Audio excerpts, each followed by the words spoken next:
Electoral bond की बात नहीं कर रहे हैं कि क्या क्या छुपा रखा था 10 साल में,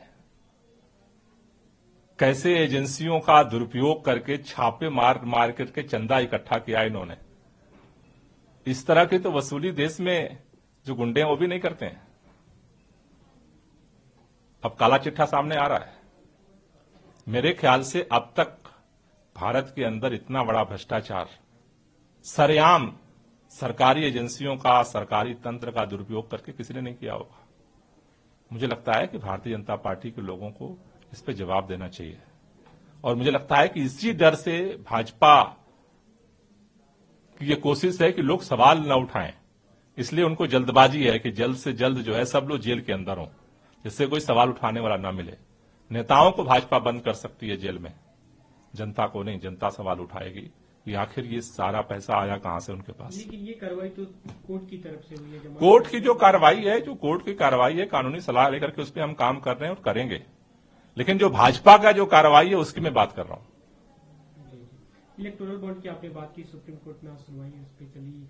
सुप्रीम कोर्ट ने एसबीआई को एक तरह से फटकार भी लगाई और उनसे कहा कि जो जानकारी मांगी गई थी, जो एक तरह से ट्रांजैक्शन की जानकारी कि किसको कितने पैसे मिले, वो जानकारी हमें चाहिए। आज 5 बजे तक का समय दिया, तो वो भी दबा उसको छुपाया जा रहा है। क्यों छुपा रही है भाजपा?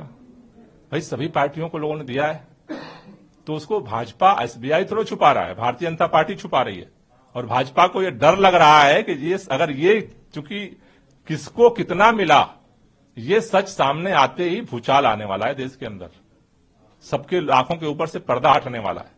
ये आखिर ये 10 साल में हो क्या रहा था देश के अंदर, ये इतनी तानाशाही क्यों हो रही है, इतना दहशत क्यों क्रिएट किया जा रहा है, इतना विपक्ष के नेताओं को जेल में डालने का क्यों साजिश की जा रही है, उस सारा सच उस लिस्ट के आते ही सामने आ जाएगा। जी, एक दूसरा मुद्दा है, कल रैली हुई इंडिया गठबंधन की, खासतौर पे कांग्रेस पार्टी की जो न्याय यात्रा खत्म होने की, उसमें जो राहुल गांधी ने बात की शक्ति खत्म करने की, उस पर प्रधानमंत्री ने पलटवार किया। उन्होंने कहा कि इंडिया अलायंस के मैनिफेस्टो में बात की जा रही है कि शक्ति को खत्म करेंगे। कोई शक्ति को खत्म करने की बात कैसे कर सकता है, डिस्ट्रक्शन ऑफ शक्ति की बात कैसे कर सकता है? शक्ति को उन्होंने मातृत्व से जोड़ा, बेटियों और माताओं की शक्ति से जोड़ा। माताएं ही इस सत्ता के अहंकार की शक्ति को खत्म करेंगी,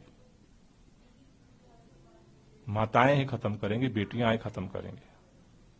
जिस तरह से मणिपुर के अंदर बेटियों के साथ हुआ, उस समय बेटियां याद नहीं आ रही थी, पूरे देश ने शर्म महसूस किया, भाजपा को शर्म नहीं आई। जिस तरह से पहलवान बेटियां सड़क पर बैठी रहीं, भाजपा को शर्म नहीं आई। वही महिला शक्ति ही जो सत्ता के अहंकार की शक्ति है, उसे खत्म करेगी।